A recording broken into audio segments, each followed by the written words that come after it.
हाँ देखिए बच्चों, इससे पहले वीडियो में चैप्टर नंबर 2 के कुछ क्वेश्चन करा था। अध्याय नंबर आपका 2 चल रहा था और इसमें कुछ लास्ट क्वेश्चन चल रहे थे। क्या होता है जब, तो क्या होता है जब में मैंने आपको 3 क्वेश्चन करा दिए थे, यानी कि 3 उसके 3 पार्ट्स हो गए थे। अब चौथा पार्ट्स है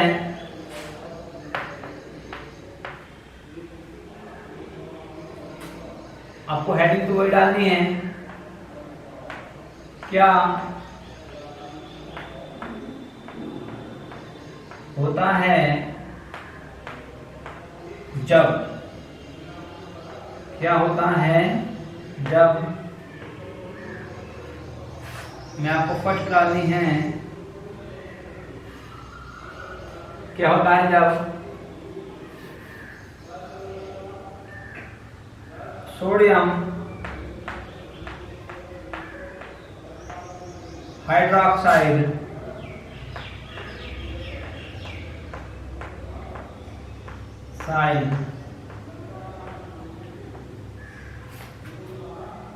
के विलयन में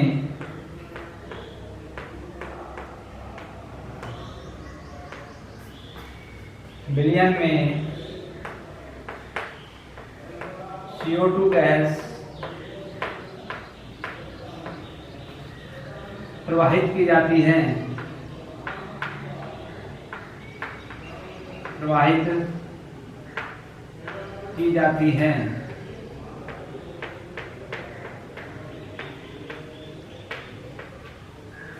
यानी क्या होता है जब सोडियम हाइड्रोक्साइड के विलयन में CO2 गैस यानी कार्बन डाइऑक्साइड गैस प्रवाहित की जाती है। सोडियम हाइड्रोक्साइड का फॉर्मूला होता है NaOH, कार्बन डाइऑक्साइड गैस प्रवाहित करते हैं CO2, तो क्या बनता है Na2CO3 और आपका जल निकल जाता है H2O। इधर 2 लगा दो, तो ये है आपका 2NaOH plus CO2 Na2CO3 plus H2O।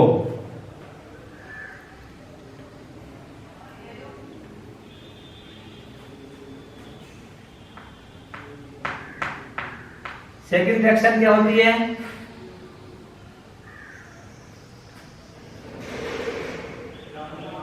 अभी आती है। क्या होता है जब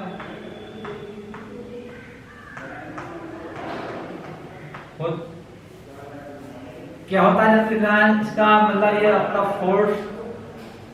4 पॉइंट था, ये 5th है। जिप्सम को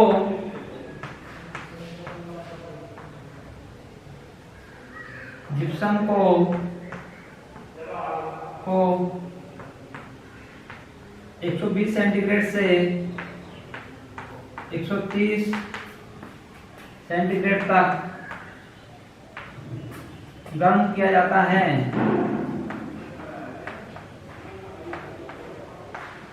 ये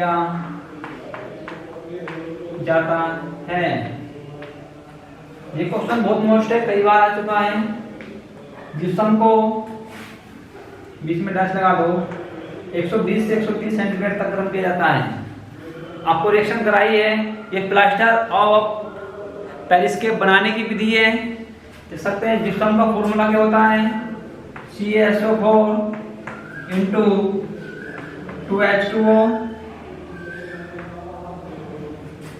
कितने तक गर्म करना है, 120 से 130 सेंटीग्रेड। तो क्या बनता है, प्लास्टर ऑफ पेरिस बनता है, CaSO4 का होल ट्वाइस इंटू H2O और 3H2O, इनका जल निकल जाता है।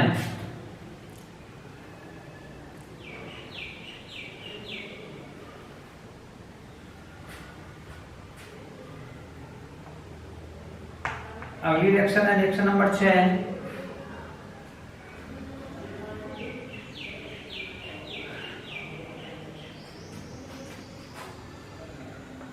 जिप्सम।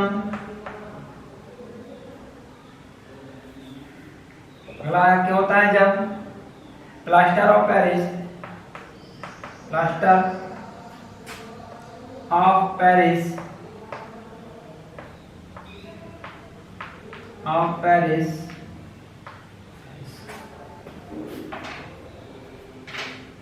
प्लास्टर ऑफ पेरिस जल से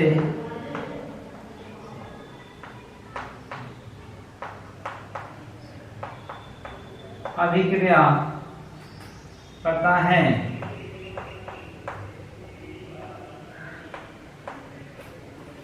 उसमें आता है प्लास्टर ऑफ पेरिस जल से अभिक्रिया करता है। प्लास्टर ऑफ पेरिस का फॉर्मूला CSO4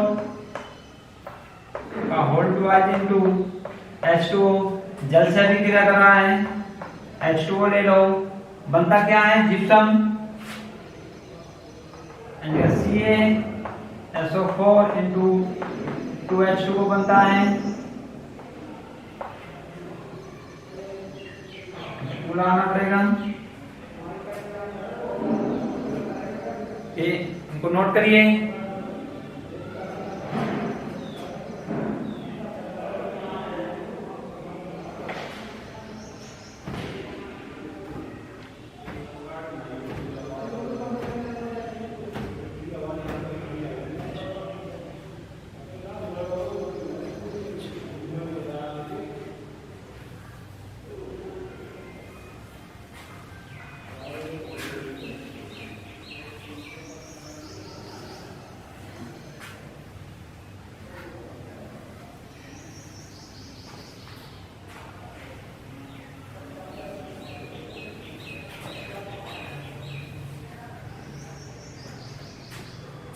अब देखिए जो सेवेंथ अभिक्रिया है उसमें क्या आता है, यानी क्या होता है जब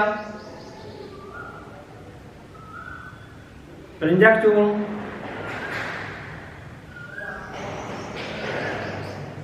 हाइड्रोक्लोरिक अम्ल के साथ अभिक्रिया करता है, रंजक चूर्ण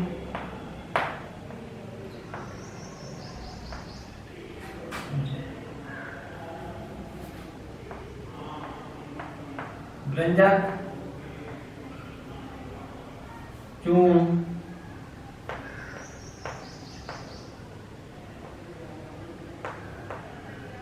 हाइड्रोक्लोरिक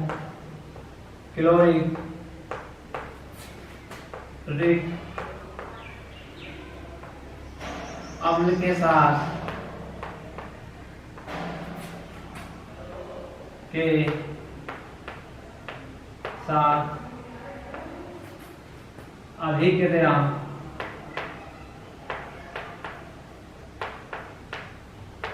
अभिक्रिया करता है।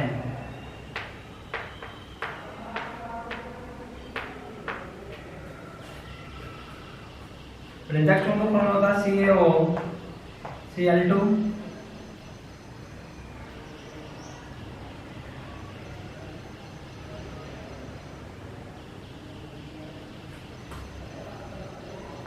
प्लस HCl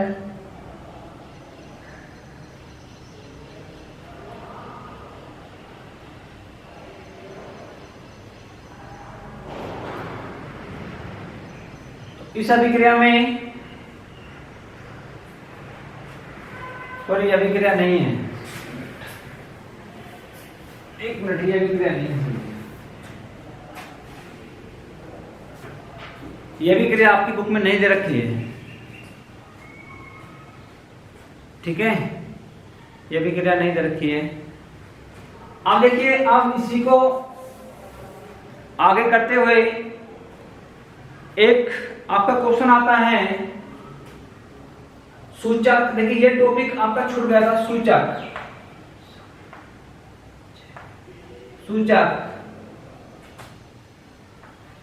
इंडिकेटर,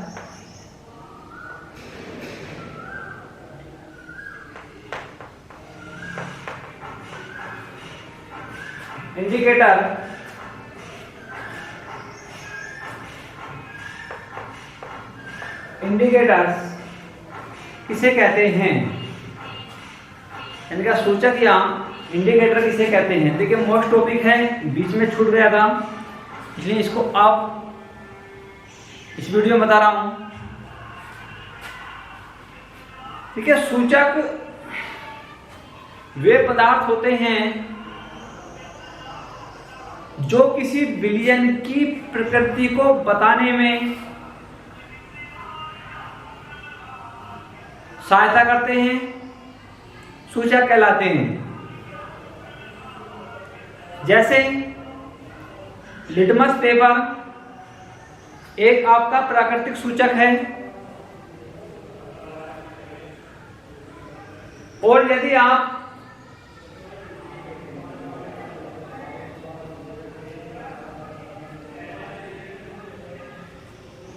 लाल लिटमस पेपर को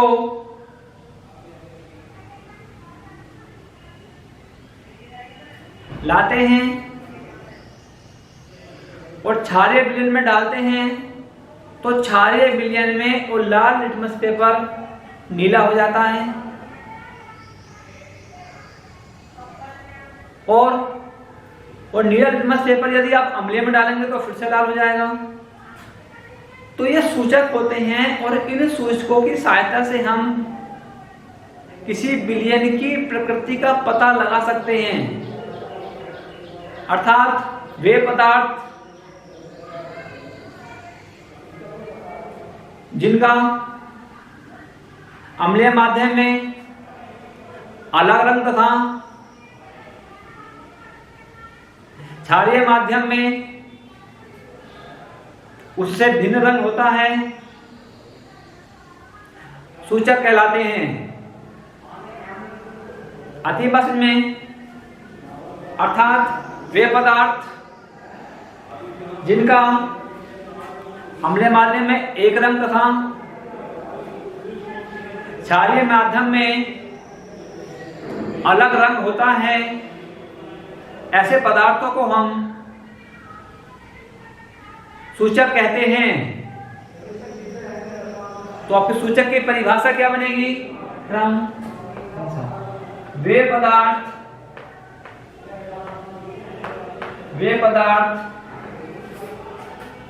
जिनका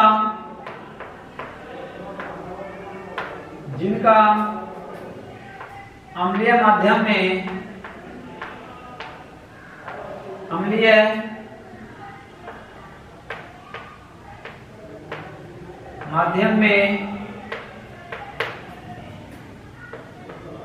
एक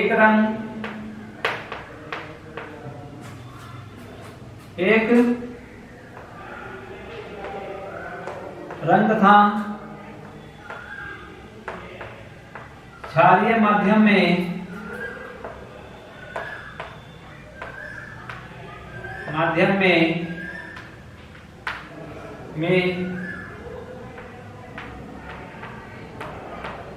अलग रंग होता है, सूचक कहलाते हैं। सूचक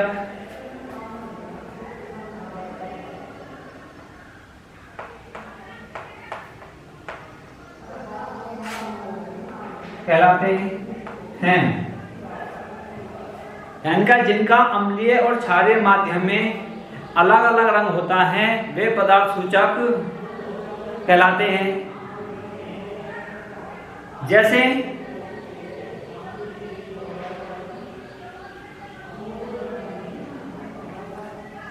एक मैथिल ऑरेंज उदाहरण देखेंगे एग्जाम्पल, जैसे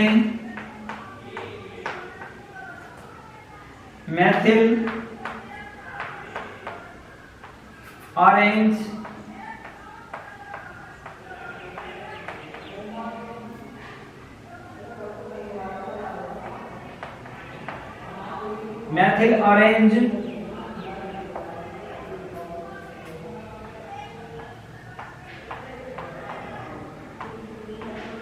अम्लीय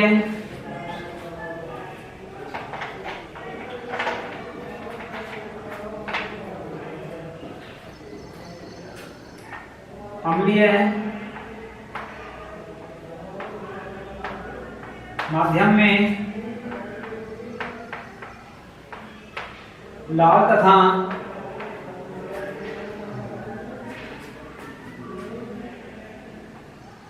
क्षारीय, माध्यम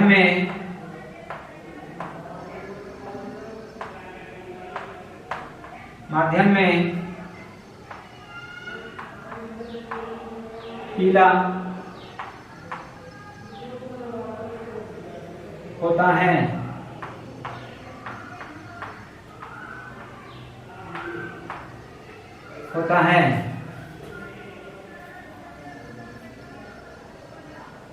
अम्लीय माध्यम में लाल तथा क्षारीय माध्यम में पीला होता है।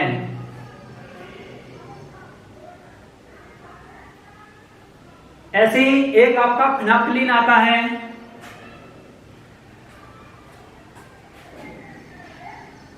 दूसरा एग्जाम्पल यदि आप देखेंगे उदाहरण में,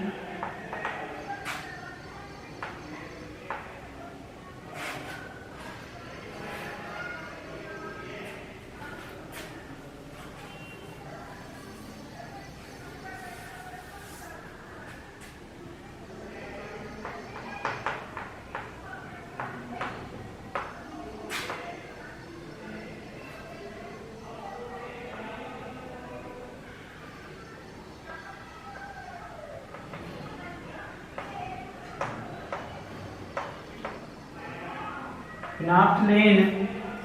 तो जब आपका फिनाइलिन जो आपका फिनाइलिन सूचक होता है, एक तो होता है आपका फिनाइलिन, आपका होता है फिनाइलिन,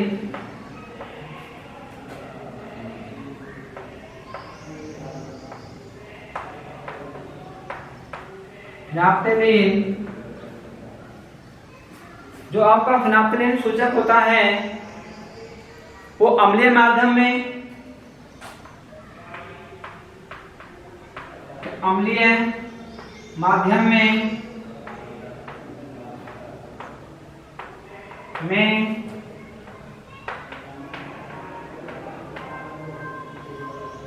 रंगहीन तथा अम्लीय माध्यम में रंगहीन तथा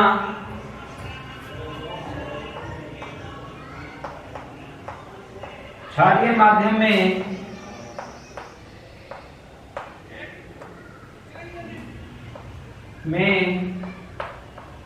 गुलाबी होता है,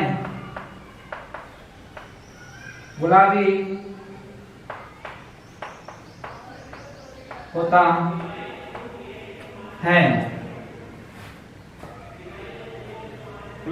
है। इसी प्रकार आपको मैंने बताया था कि लिटमस पेपर होता है,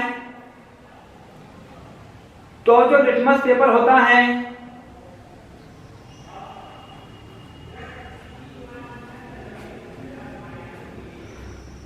तो इसका एग्जाम्पल आप लिख सकते हैं। यदि आप लाल लिटमस पेपर लाओ और लाल लिटमस पेपर को किसी क्षार में डुबा दो तो वो